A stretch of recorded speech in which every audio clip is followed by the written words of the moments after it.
Assalamualaikum warahmatullahi wabarakatuh. Alhamdulillahi salatu wassalam alaika wal ali ya khairal anam. Rabbun karim wa anta dzu khulqin azim. Fashfa'lana indal karim. Ya ayyuhal ghausu salamullah alaika rabbini biiznillah. Wanzur ilayya sayyidi binadrah musilatin lil khadratul aliyah, amma ba'du. Pengajian Al-Hikam dan kuliah Wahidiyah oleh Hadratul Syekh Al-Mukarram Romo Kiai Haji Abdul Majid Ma'ruf, muallif sholawat Wahidiyah radhiyallahu an. Ahad Pahing 1 Dzulhijjah 1397 Hijriah atau 13 November 1977 Masehi. Al-Hikam 1 halaman 31. Bismillahirrahmanirrahim. Aslu kulli maksiatin wa ghaflatin wa syahwatir ridha 'anil nafsi. Asal atau sumbernya segala maksiat, tidak mau menjalankan perintah dari Allah dan tidak mau menjauhi apa-apa yang dilarang Allah. Wa ghaflatin wa syahwatin, dan sumbernya lupa kepada Allah, tidak sadar kepada Allah Ta'ala, dan sumbernya segala syahwat nafsiyah, keinginan nafsu, yaitu ridho kepada nafsu, tunduk kepada nafsu. Nafsu seperti sering kita bahas, kita dengar, kita maklumi, yaitu nafsu amarah, keinginan yang mengajak kepada perbuatan-perbuatan yang dikecam oleh Allah Subhanahu wa Ta'ala dan merugikan kepada masyarakat. Ada lagi nafsu bahimiyah, nafsu rojokoyo, perhatiannya hanya makan, minum, dan seks. Ada lagi nafsu syaitoniyah, nafsu setan, yaitu nafsu yang kesukaannya selalu ingin menggelincirkan atau merugikan orang lain. Kemudian nafsu sabuiyah, nafsu yang keinginannya menerkam, menjatuhkan, menjungkirkan orang lain, menghancurkan orang lain, atau menerkam orang lain. Kemudian lagi nafsu rububiyah atau ananiyah, nafsu ketuhanan, nafsu keakuan atau egoistik. Keinginannya hanya ingin supaya dihormat di atas orang lain dan sebagainya. Itu tadi semua nafsu-nafsu yang terkecam. Dan sumbernya segala maksiat, tidak sadar kepada Allah Ta'ala, tidak taat setia kepada Allah Ta'ala, adalah tunduk bertekuk lutut kepada nafsunya, selalu menuruti keinginan-keinginan daripada nafsu-nafsu tersebut di atas. Itu tadi menurut pendirian secara ijma' dari para arifin atau orang-orang yang sadar kepada Allah Ta'ala. Wa arbabil qulub, orang-orang yang hatinya bersih bercahaya. Alasannya di sini disebutkan, sebab jika orang menyerah kepada nafsu atau cinta kepada nafsu, otomatis menyebabkan tertutupnya negatifnya nafsu. Otomatis selalu memandang nafsu atau segala yang bersangkutan dengan nafsu itu baik semua. Ini otomatis. Orang kalau cinta, tidak kelihatan olehnya keburukan-keburukan dari yang dicintai. Segala sesuatunya menurut perkiraannya baik semuanya. Sekalipun buruk, tapi karena dia cinta, pandangannya tetap baik. Wa ainur ridha an kulli aibin kalilatun kama anna aina sukhti tubdil masawiya.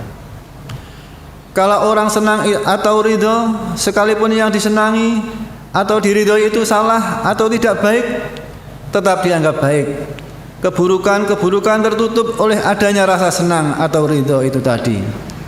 Sebaliknya, Jika orang tidak senang, tidak menyukai sesuatu, anti atau geding, sekalipun soal benar atau baik, ya tetap dianggap salah atau tidak baik, lebih-lebih yang sungguh buruk. Maka orang yang selalu nuruti keinginan nafsunya, dia tidak melihat adanya keburukan-keburukan dan kekurangan-kekurangan pada dirinya sendiri. Yang diketahui hanya kebaikan dan kebenaran yang ada pada dirinya. Malah yang sesungguhnya buruk pun dipandang baik dan benar. Sebaliknya, kalau orang tidak terpengaruh oleh nafsunya, tidak dijajah oleh nafsunya, artinya tidak senantiasa nuruti kepada keinginan nafsunya, dengan sendirinya senantiasa curiga kepada nafsunya. Seperti kata Nabi Yusuf alaihissalam dalam surat Yusuf, A'udzu billahi minasyaitonir rajim. Bismillahirrahmanirrahim. Wa ma ubarri'u nafsi innan nafsa la'ammaratun bisu. Saya tidak memberi kebebasan kepada nafsuku. Saya tidak segan-segan selalu mencurigai kepada nafsuku. Oleh karena nafsu itu selalu mengajak kepada kejelekan, kerugian dan kenegatifan. Sekalipun wujudnya baik, tetapi sesungguhnya hanya buat kedok saja. Buat kedok terhadap barang yang tidak baik, yang tersembunyi di belakang perkara baik yang menjadi kedok itu. Kalau orang dikuasai oleh nafsu, sekalipun dia wujudnya beribadah, itu hanya buat topeng saja. Ada maksud-maksud lain yang tersembunyi, ingin supaya dihormati atau tidak dikecam, supaya dipuji. Otomatis ada rasa begitu di balik dia beribadah. Para hadirin hadirat, mari kita koreksi. Nabi Yusuf alaihissalam, beliau seorang nabi yang maksum, dijaga oleh Allah Ta'ala dari maksiat. Sungguh pun begitu, beliau tidak segan-segan, tidak bosan-bosan mencurigai nafsunya yang senantiasa mengajak kepada keburukan. Lalu kita masing-masing bagaimana? Apakah kita senantiasa waspada kepada nafsu kita masing-masing atau bagaimana? Seharusnya selalu waspada, selalu kontrol, waspada setiap saat, setiap gerak dan laku yang kita perbuat. Kalau kita tidak waspada, otomatis pada saat tidak waspada itulah kita dikuasai nafsu. Pada saat-saat kita tidak mencurigai nafsu, otomatis di saat yang begitu kita tertipu oleh nafsu. Atau istilah wahidiyah, apakah kita sudah senantiasa lillah billah? Kalau tidak lillah billah, berarti kita tidak curiga kepada nafsu. Dan kalau tidak curiga, otomatis diterkam, dikuasai oleh nafsu, dan kita tidak merasa menjadi hawa nafsu. Lin nafsi binafsi, otomatis. Itu tadi perlu adanya koreksi dan perlu sekali adanya perbaikan. Kalau kita lemah, tidak ada semangat untuk itu, berarti kita dijajah oleh imperialis nafsu. Pada saat-saat kita tidak lillah billah, otomatis kita linafsi binafsi. Terus kembali lagi, aslu kulli maksiatin wa ghaflatin wa sahwatin ar-ridho anin nafsi.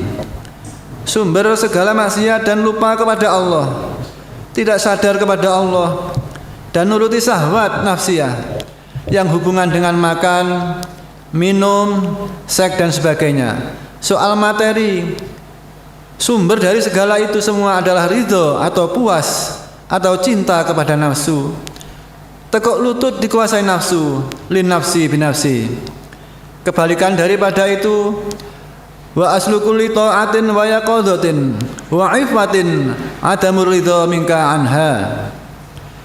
Sumbernya segala taat, melaksanakan perintah Allah dengan ikhlas dan menjauhi larangan-larangan dari Allah Ta'ala dan sadar kepadanya, dan menjauhkan dari nafsu atau segala yang bersangkutan dengan nafsu, baik langsung maupun tidak langsung. Itu semua dapatnya dilaksanakan sumbernya adalah tidak puas kepada nafsu, anti pada nafsu. Barang siapa anti pada sesuatu, otomatis memandang pada sesuatu itu selalu jelek, dan oleh karenanya sama sekali tidak terpengaruh, tidak merasa puas terhadap apa yang dia anti, itu nafsu. Setengah daripada kesenangan nafsu ialah aras-arasen, malas, jemu dan sebagainya. Diajak mujahadah terasa berat. Ini jelas terkena pengaruhnya nafsu, terkena belenggunya nafsu. Banyak lagi kesenangan-kesenangan nafsu, antara lain lagi ingin selalu enak dan kepenak, tidak mau kangelan. Pokoknya kesenangan nafsu itu seperti di surga, serba ada, serba kun fayakun, serba mengkilap, serba menggiurkan, serba memincut,kan. Pokoknya seperti di surga. Itulah yang menjadi keinginan nafsu. Mana bisa hadirin hadirat, di dunia kok ingin seperti di surga? Itu tidak mungkin. Dunia kok dijadikan surga? Itu namanya menyalahgunakan. Kalau menyalahgunakan, ini nanti surganya adalah jahanam. Terus orang kok menuruti pada nafsunya, sekalipun kelihatannya enak dan kepenak, menguntungkan dan membahagiakan, tapi nanti akibatnya jauh lebih sengsara, lebih hina. Seperti halnya racun yang dibungkus madu atau minuman lezat. Tetapi sesungguhnya racun. Ya betul, pada waktu makan atau minum yang hanya singkat sekali itu seolah-olah enak dan lezat, tapi pada detik kemudian baru terasa rasa racun tadi, sehingga berakibat membinasakan. Begitu juga keinginan nafsu. Sekalipun enak dan kepenak, itu hanya dalam waktu yang sangat singkat sekali. Kemudian pada detik-detik berikutnya baru terasa suatu racun yang sangat berbahaya dan sangat membawa kerugian yang besar sekali. Tidak dapat dibayangkan betapa pedihnya ketika merasakan akibat daripada minum racun keinginan nafsu tadi. Wa aslu kulli ta'atin wa yaqadatin wa ifatin adamu ridha minka anha. Asalnya atau sumber segala taat atau perbuatan-perbuatan yang diridhai Allah, perbuatan-perbuatan yang menguntungkan pada umat dan masyarakat, ini sumbernya adalah tidak menuruti kepada nafsu, benci kepada nafsu, keinginannya menyalahgunakan, korupsi dan sebagainya dan sebagainya.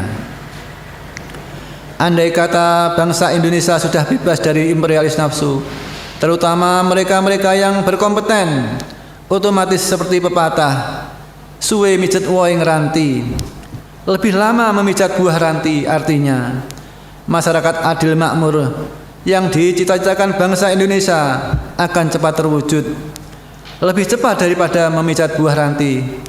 Akan tetapi oleh karena bangsa Indonesia sebagian besar, terutama mereka-mereka yang berkompeten, masih dijajah oleh imperialis nafsu yang ganas, menjadi keadaannya seperti yang kita alami sekarang ini.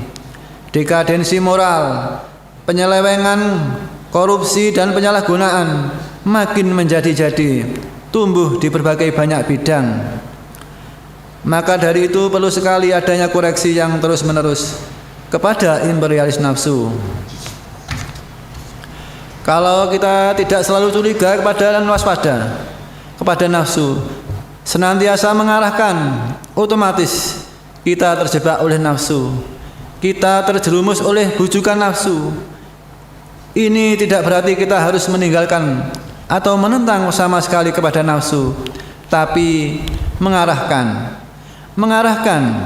dan menertibkan nafsu-nafsu itu sehingga tidak berlarut-larut, sehingga tidak berlebih-lebihan. Sekali lagi mengarahkan. Nafsu dibuat oleh Allah Subhanahu wa taala adalah justru untuk supaya dimanfaatkan oleh hambanya, dimanfaatkan, dijadikan kendaraan yang harus dinaiki untuk sowan menghadap kehadirat Allah Subhanahu wa taala, untuk fafirru ilallah wa rasulihi sallallahu alaihi wasallam. Ini maksudnya Allah Ta'ala menciptakan nafsu di dalam kita semua. Tapi jika kendaraan atau nafsu itu tadi tidak kita gunakan sebagai kendaraan untuk sowan menghadap kehadirat Allah Subhanahu wa Ta'ala, berarti menyalahgunakan. Seperti halnya di antara kita, umpamanya dipinjami atau diberi sesuatu oleh orang lain, lebih-lebih oleh orang tua kita, kok kita tidak laksanakan seperti yang dikehendaki oleh yang memberi atau yang meminjami. Ini berarti kita menyalahgunakan, berarti kita menyelewengkan dan korupsi terhadap apa-apa yang telah kita terima. Begitu juga Allah Subhanahu wa Ta'ala memberi nafsu kepada kita supaya kita pergunakan untuk sowan menghadap kepadanya yang memberi nafsu itu. Sebab kalau kita tidak punya nafsu makan misalnya, sekalipun terasa lapar tidak makan, ini berarti membinasakan pada fisik jasmani kita sendiri. Kedua, kita lalu tidak bisa sowan, sadar dan mengabdikan diri kepadanya melalui nafsu makan itu. Artinya kita makan demi untuk melaksanaan dari lillah billah. Kalau kita tidak makan, otomatis kita tidak bisa lillah billah dalam bidang itu. Lah itu maksudnya nafsu makan supaya kita manfaatkan untuk sowan kepada Allah Subhanahu wa Ta'ala atau untuk lillah. Kalau tidak makan, kita tidak bisa melaksanakan lillah, pengabdian diri melalui saluran makan tadi. Tapi begitu juga, kalau kita makan tidak kita peruntukkan lillah, tidak kita arahkan untuk pengabdian diri, hanya nuruti nafsu, berarti kita tidak lillah, dan berarti kita menyalahgunakan. Otomatis kita harus bertanggung jawab kepada yang memberi. Jika tidak kita arahkan untuk lillah atau pengabdian diri, lebih-lebih kalau berlebih-lebihan, di samping tidak lillah, kita mau tidak mau pasti akan bertanggung jawab di hadapan Allah Subhanahu wa Ta'ala. Dulu di dunia kamu saya beri nikmat makan, kamu gunakan dan seterusnya. Itu baru soal makan. Begitu juga soal lain-lain, apa saja. Pokoknya yang ada pada kita, soal lahiriah maupun batiniyah, kok tidak kita pergunakan untuk pengabdian diri, untuk lillah, pasti di kemudian hari dimintai pertanggungjawaban. Satu persatu, tidak ada yang kelewatan. Lah ini masing-masing kita bagaimana para hadirin hadirat? Mari kita koreksi. Pokoknya segala perbuatan kita jika tidak kita sadari lillah billah, otomatis kita dijajah oleh imperialis nafsu, menjadi budaknya nafsu, hamba nafsu jadinya, bukan hamba Allah. Bagaimana para hadirin hadirat? Apabila orang tidak puas atau anti terhadap nafsu, selalu mengarahkan dan menggunakan nafsunya untuk mengabdikan diri kepada Allah, untuk pelaksanaan lillah, otomatis segala sesuatu selalu mendapat ridho dari Allah Subhanahu wa Ta'ala. Dia senantiasa menguntungkan kepada lainnya, senantiasa memberi manfaat kepada lain. Jika orang senantiasa anti pada nafsu, atau istilah yang populer senantiasa lillah billah, segala keadaannya senantiasa diridhoi Allah wa Rasulihi sallallahu alaihi wasallam. Sebaliknya orang yang senantiasa linafsi binafsi, otomatis senantiasa dikecam oleh Allah Subhanahu wa Ta'ala dan senantiasa merugikan kepada lainnya. Kelihatannya menguntungkan kepada masyarakat, tapi sesungguhnya merugikan yang besar sekali. Kelihatannya menguntungkan itu hanya buat kedok saja.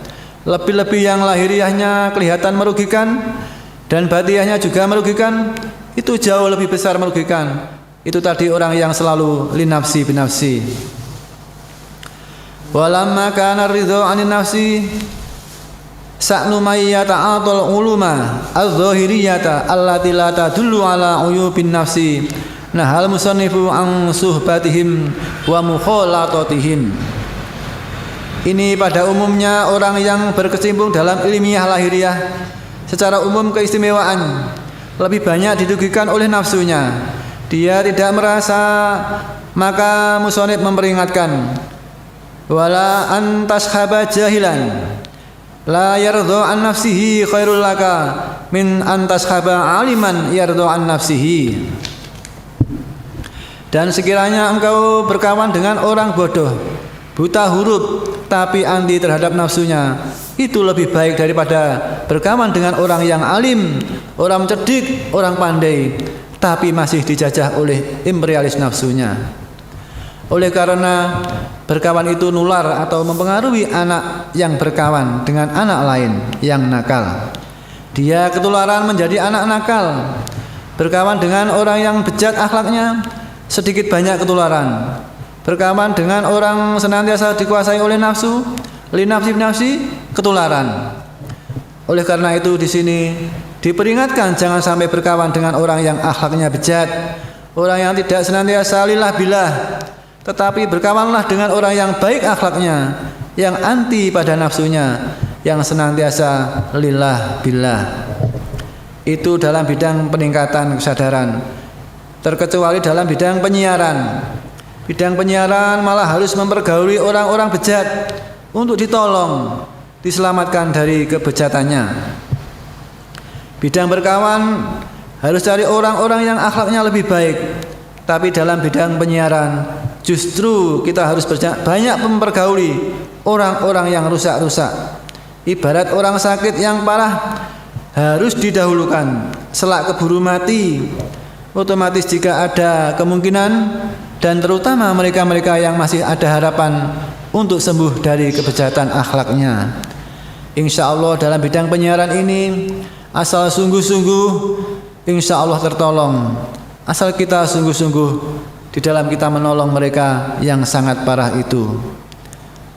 Jadi kembali lagi, wala antashaba jahilan la yardha an nafsihi khairul laka min antashaba aliman yardha an nafsihi. Berkawan dengan orang bodoh yang buta huruf, yang tidak dikuasai nafsunya, malah dapat menguasai, mengarahkan nafsunya, itu lebih baik daripada berkawan dengan orang alim yang pandai tapi masih dikuasai oleh nafsunya, yang senantiasa nuruti nafsunya, yang senantiasa linafsi binafsi, yang senantiasa berbuat perbuatan yang dikecam oleh Allah Subhanahu wa taala, perbuatan yang merugikan pada umat dan masyarakat. Sekalipun alim tapi ilmunya itu berbahaya, tidak bermanfaat. Kullu alimin la yanfa'u bi ilmihi huwa wa iblisun sawa. Semua orang alim, orang yang tahu tapi tidak memanfaatkan ilmunya, tidak memanfaatkan apa yang dia ketahui, itu sama dengan iblis. Di antara kita para hadirin hadirat sudah tahu lillah billah itu apa, linafsi binafsi itu apa, sampai di manakah konsekuensi kita para hadirin hadirat terhadap apa yang kita ketahui. Mari para hadirin hadirat kita koreksi. Kita tahu ilmu lillah billah, lirrasul birrasul, tahu linafsi binafsi. Apakah sudah konsekuen? Semua orang alim, orang yang berilmu, yang tidak konsekuen dengan ilmunya itu sama dengan iblis, bahkan lebih sesat dan lebih menyesatkan daripada iblis. Mari para hadirin hadirat, ini sungguh soal yang menguntungkan apabila kita sungguh-sungguh, dan merugikan atau menghancurkan apabila kita teledor, menggelonjom. Para hadirin hadirat, umumnya dari kita, dari masyarakat, dari kita bangsa Indonesia, bahkan dari sebagian besar umat manusia sedunia pada umumnya, banyak sekali soal-soal yang pokok, yang prinsip, yang sudah diketahui oleh mereka. Tahu itu baik, ini buruk, tapi justru sebagian besar umat manusia malah menjalankan yang buruk, menjalankan perbuatan-perbuatan yang merugikan orang lain, menjalankan soal-soal yang dikecam oleh Allah Subhanahu wa taala. Ini pada umumnya. Di antara kita para hadirin hadirat, bagaimana? Apakah ya idem seperti itukah atau bagaimana?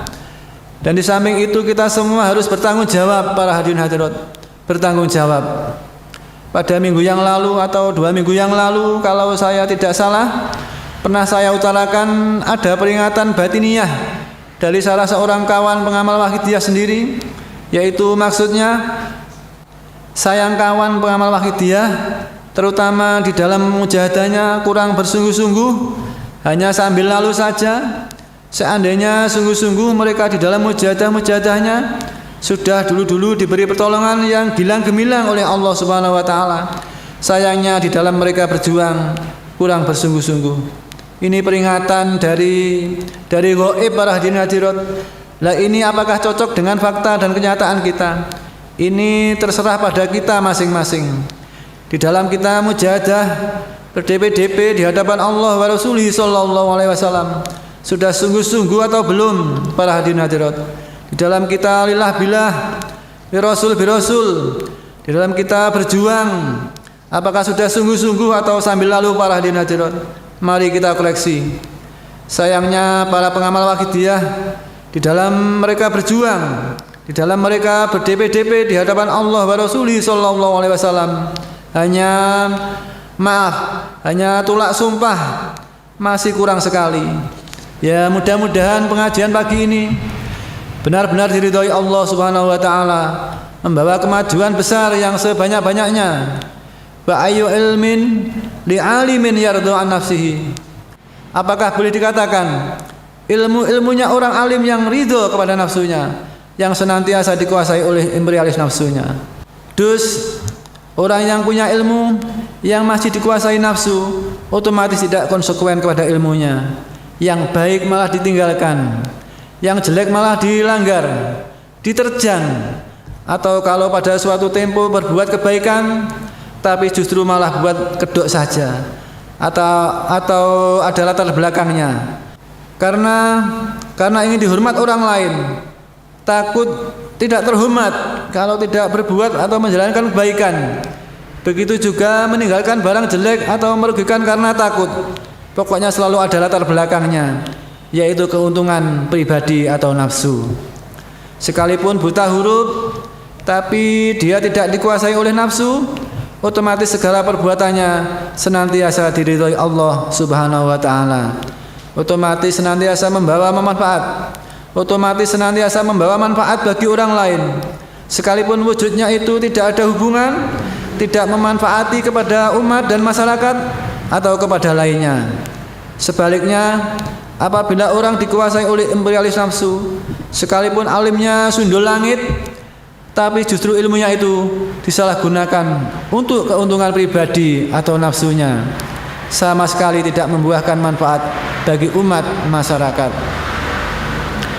Itu tidak berarti kita harus menjadi orang bodoh, orang buta huruf. Jangan menjadi orang alim, orang pandai, tidak begitu. Yang penting jangan sampai kita menyalahgunakan ilmu kita, disalahgunakan hanya untuk keuntungan pribadi. Kita harus konsekuen terhadap ilmu yang kita miliki. Para hadirin hadirat, ya mudah-mudahan pengajian pagi ini sekali lagi diridhai Allah wa Rasulih sallallahu alaihi wasallam, membawa kemajuan yang sebesar-besarnya bagi kemajuan perjuangan fafirru ilallah wa Rasulih sallallahu alaihi wasallam. Baru-baru ini Kabupaten Kediri dan kabupaten-kabupaten yang lain, Jombang dan lain-lain baru mengadakan asrama. Mari sesudah kita mengadakan asrama atau upgrade atau mujahadah itu tadi, mari maju yang sebanyak-banyaknya. Mujahadah mari kita tambah-tambah, dan terutama nilainya, kualitasnya, khusyuknya, lillahnya, bilahnya. Pokoknya mari kita sama-sama mengusahakan kemajuan yang sebanyak-banyaknya. Umat dan masyarakat keadaannya sama-sama kita maklumi. Sebagian besar masyarakat masih banyak yang dikuasai imperialis nafsu. Sebagian besar umat dan masyarakat tidak sadar kepada Allah Subhanahu wa taala. Mereka diberi senantiasa nikmat oleh Allah, tapi mereka tidak merasa diberi hidup, diberi makan, minum, bekerja, bernafas, berpikir, tidak merasa bahwa mereka itu diberi Allah Subhanahu wa taala.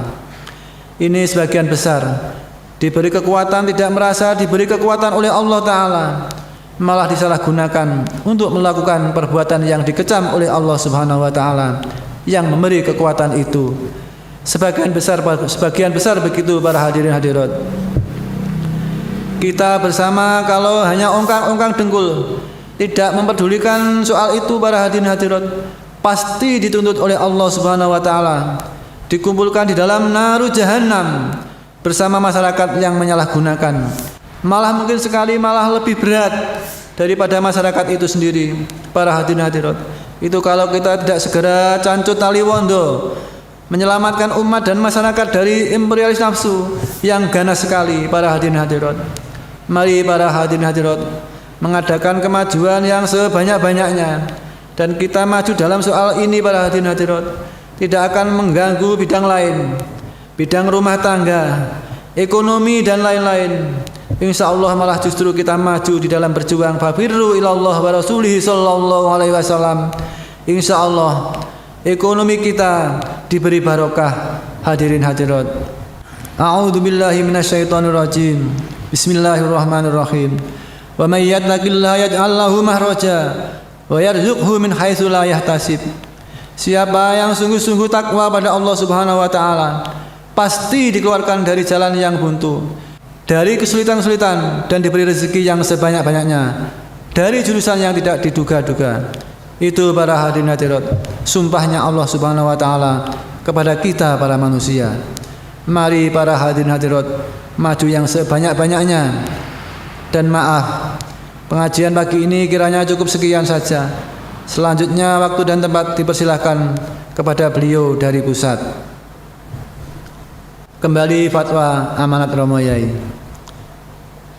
Para hadirin hadirat, mari apa-apa yang telah disampaikan pusat tadi kita perhatikan dengan sungguh-sungguh. Soal maju di dalam kita berjuang, di dalam kita fafirru ilallah wa rasulihi sallallahu alaihi wasallam, terutama bagi kita yang dari daerah Kediri yang akan mengadakan mujahadah triwulan seperti diuraikan tadi. Mari kita siap-siap zahiran wa batinan.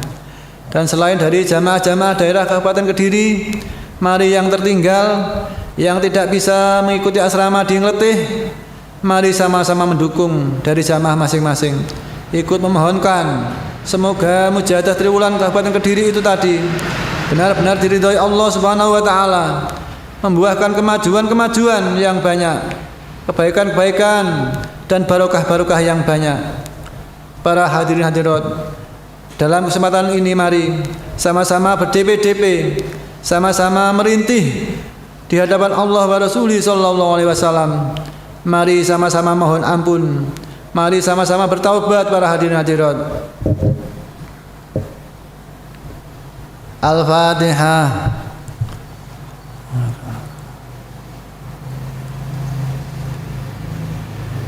Al-Fatihah.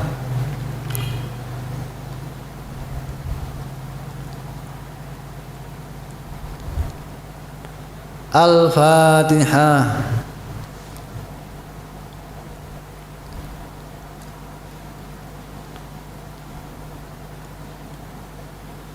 Allahumma ya wahidu ya ahad, ya wajidu ya jawad, salli wa sallim wa barik ala sayyidina Muhammad wa ala ali sayyidina Muhammad fi kulli lamhati wa nafasin bi'adadi ma'lumatillahi wa fuyubadihi wa amtadihi. Allahumma ya wahidu ya ahad, ya wajidu ya jawad, salli wa sallim wa barik ala sayyidina Muhammad wa ala ali sayyidina Muhammad fi kulli lamhati wa nafasin bi'adadi ma'lumatillahi wa fuyubadihi wa amtadihi.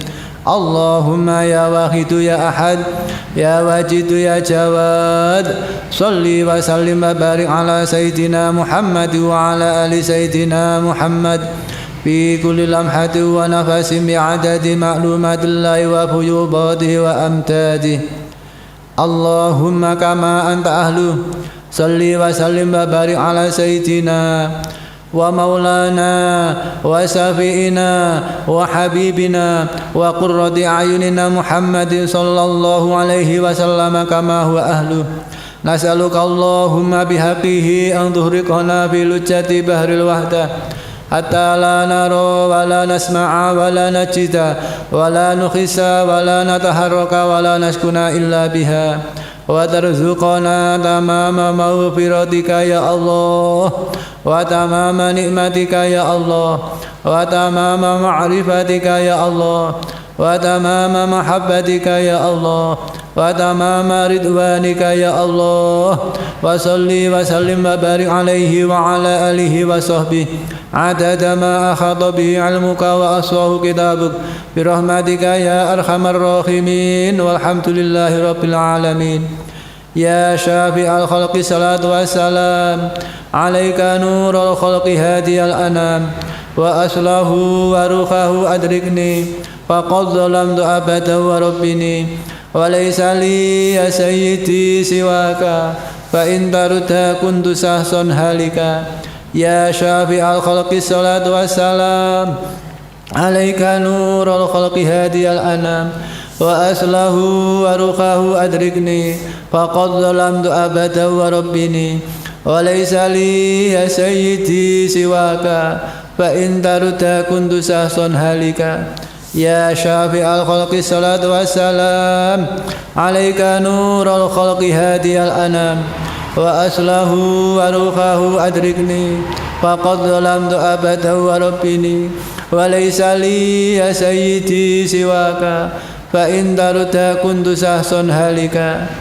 يا سيدي يا رسول الله يا سيدي يا رسول الله يا سيدي يا رسول الله يا سيدي يا رسول الله يا سيدي يا رسول الله يا سيدي يا رسول الله يا سيدي يا رسول الله.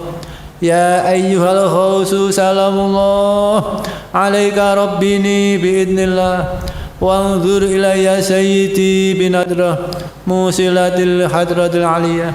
يا أيها الغوث سلام الله عليك ربني بإذن الله وانظر إلي سيدي بنظرة موصلة الحضرة العلية. يا أيها الغوث سلام الله عليك ربني بإذن الله وانظر إلي سيدي بنظرة موصلة للحضرة العلية. يا شافع الخلق حبيب الله صلاته عليك مع سلامه ظلت خيلتي في بلدتي خذ بيدي يا سيدي والأمة. يا شافع الخلق حبيب الله صلاته عليك مع سلامه ظلت خيلتي في بلدتي خذ بيدي يا سيدي والأمة. يا شافع الخلق حبيب الله صلاته عليك مع سلامه ظلت خيلتي في بلدتي خذ بيدي يا سيدي والأمة. يا سيدي يا رسول الله يا سيدي يا رسول الله يا سيدي يا رسول الله يا سيدي يا رسول الله يا سيدي يا رسول الله يا سيدي يا رسول الله يا سيدي يا رسول الله. يا ربنا اللهم صل سلم على محمد شافي الأمم والآل واجعل الأنام مسرعين بالواحديات لرب العالمين. يا ربنا اغفر يسر واهدنا قرب ألف بيننا يا ربنا. يا ربنا اللهم صل سلم على محمد شافي الأمم والآل واجعل الأنام مسرعين بالواحديات لرب العالمين. يا ربنا اغفر يسر واهدنا قرب ألف بيننا يا ربنا. يا ربنا اللهم صل سلم على محمد شافي الأمم والآل واجعل الأنام مسرعين بالواحديات لرب العالمين. يا ربنا اغفر يسر واهدنا قرب ألف بيننا يا ربنا. اللهم بارك فيما خلقت وهذه البلدة يا الله وفي هذه المجاهدة يا الله. اللهم بارك فيما خلقت وهذه البلدة يا الله وفي هذه المجاهدة يا الله. اللهم بارك فيما خلقت وهذه البلدة يا الله وفي هذه المجاهدة يا الله. اللهم بارك فيما خلقت وهذه البلدة يا الله وفي هذه المجاهدة يا الله اللهم بارك فيما خلقت وهذه البلدة يا الله وفي هذه المجاهدة يا الله اللهم بارك فيما خلقت وهذه البلدة يا الله وفي هذه المجاهدة يا الله اللهم بارك فيما خلقت وهذه البلدة يا الله وفي هذه المجاهدة يا الله استغفار الفاتحة.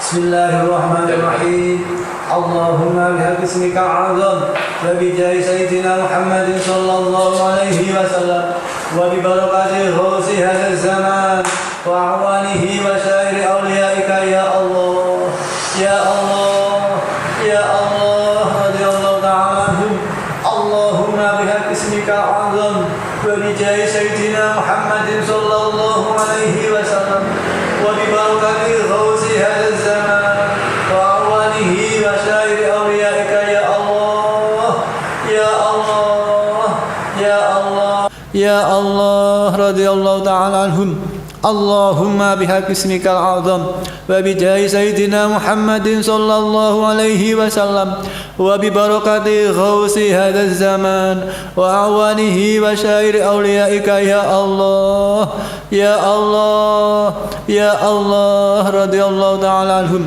بلغ جميع العالمين نداءنا هذا واجعل فيه تأثيرا بليغا بلغ جميع العالمين نداءنا هذا واجعل فيه تأثيرا بليغا بلغ جميع العالمين نداءنا هذا واجعل فيه تأثيرا بليغا فإنك على كل شيء قدير وبالإجابة جدير فإنك على كل شيء قدير وبالإجابة جدير فإنك على كل شيء قدير وبالإجابة جدير ففروا إلى الله ففروا إلى الله ففروا إلى الله ففروا إلى الله ففروا إلى الله ففروا إلى الله ففروا إلى الله وقل جاء الحق وزهق الباطل إن الباطل كان زهوقا وقل جاء الحق وزهق الباطل إن الباطل كان زهوقا وقل جاء الحق وزهق الباطل إن الباطل كان زهوقا. الفاتحة. الرحمن الرحيم إياك نعبد وإياك نستعين Alhamdulillahirabbil alamin. Segala kurang dan khilaf mohon maaf yang sebesar-besarnya. Akhirnya dari saya, wabillahi taufiq wal hidayah, wa min Rasulillah sallallahu alaihi wasallam asy-syafa'ah, wa min hujjati zaman radhiyallahu anhu wal barakah wal karamah. Wassalamu alaikum wa alaikunna warahmatullahi wabarakatuh.